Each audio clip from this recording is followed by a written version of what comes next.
আপনি আমারে এই হারাম গান বাদ্যের এই স্বভাব থেকে ফিরায় দেন। ইমাম হযরত আবু বকর সিদ্দিক বলছেন, আল গিনা মিজমারুশ শাইতান, গান শয়তানের বাদ্য। এরপরে হযরত ওসমান বলছেন, লা ইয়াজতামিউ কলবুন ফীহিল কুরআন ওয়াল গিনা, এক অন্তরে কোরআন এবং গান একসাথে হতে পারে না।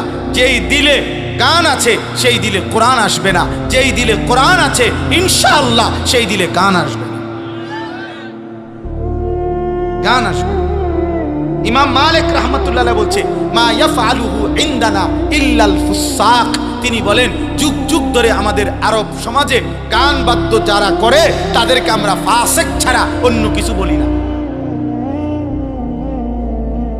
হ্যাঁ, ইমাম আহমদ ইবনে হাম্বল বলছে, আল গিনা ইউমবিতুন নিফাকা ফিল কলব, গান বাদ্য ধীরে ধীরে কোন ব্যক্তির অন্তরে ঈমান সরাইয়া মুনাফিকি উৎপন্ন করে। ইমাম শাফিঈ রাহমাতুল্লাহ বলছে, আল গিনা দিয়াসাতুন, গান বাদ্য যে অভ্যস্ত সে দাইয়ুস, তার জন্য জান্নাত হারাম।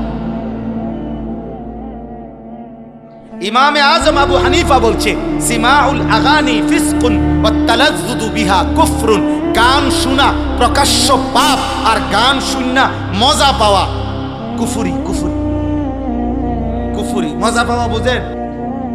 আপনারা জানেন একটা আশ্চর্য কথা শুনে, আমরা তাফসীর, আমি প্রয়োজনে আমার মাদ্রাসায় চলেন, আমি আরবি তাফসীর দেখাইতে